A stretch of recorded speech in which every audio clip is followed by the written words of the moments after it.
Hello guys, this is your Program Master once again, and for today's video guys, we'll be discussing the top 5 finds. So our top 5 finds guys for today, actually this is our 11th episode right now, and for today's video guys is a bit special. So I will be discussing only sorcery or instant spell, which is also for use for board wipes. So these are the 5 board wipes card that we found on our bulk, and it's really nice actually, the abilities, and of course the cards were really nice. So first of all guys is the self-destruct is only 2 mana, 1 colorless, one red. So this one is coming from the Final Fantasy series, and this is an instant card. Okay, target creature you control deals X damage to any other target and X damage to itself. Okay, where X is its power. So it's very nice guys if you have a creature with very high attack power, and then you use this instant card for just 2 mana, and then guys the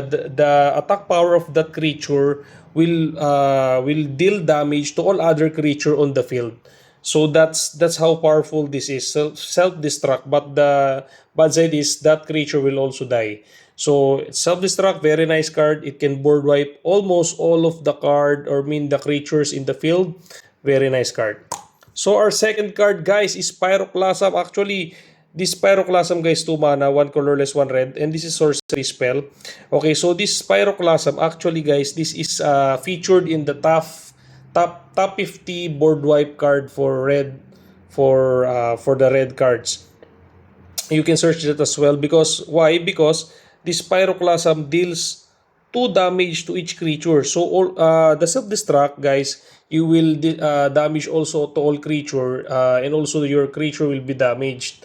But for the Pyroclasm, only the target creatures will be damaged. So you can damage all of their for example, their monster. They have a lot of monster. Of course, they have a tokens. They have a 1/1 creature tokens. Any of those will be wiped out, because this one deals 2 damage to each creature. Very nice card, Pyroclasm.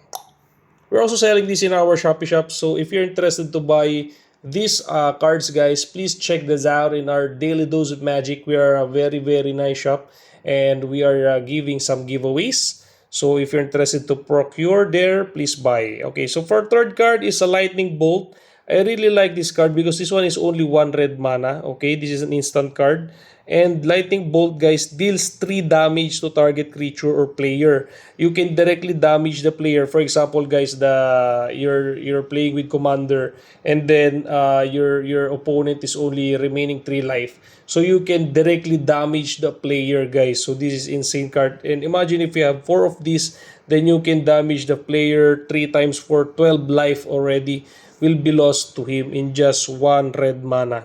Very nice card. So for our fourth card guys is the Torch the Tower. I love this as well because this one is also 1 red mana only, and this is an instant card, and this has a bargain ability.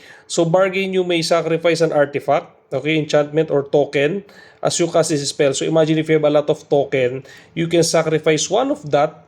Okay, and then you can do the bargain. So Torch the Tower deals 2 damage to target creature or planeswalker. If this spell was bargained, instead it deals 3 damage to that permanent, and you is cry 1. So the very nice ability here is it will become 3 damage. Also, it can damage the planeswalker, and the planeswalker guys, usually the planeswalker life is around 4 to 5 toughness only. So you can kill easily the planeswalker, and you can scry 1.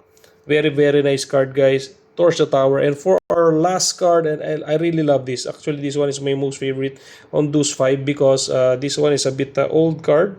Okay, so as you can see here is a 1993 to 2003 card. So this one is a Sharpnel Blast, 2 mana. Okay, 1 colorless, 1 red. This one an instant card. And as an additional cost to play Sharpnel Blast, sacrifice an artifact. So you just sacrifice an artifact, and then this will deal 5 damage to target creature or player. You can directly damage the player 5 damage guys for only 2 mana, and you can just sacrifice any artifact. So if you have a lot of artifact in your hand, better you play with the 1 mana artifact, and then sacrifice that, and then boom, you can kill the player and deal 5 damage. So very nice card. All of these are very nice board wipe, and all of these were listed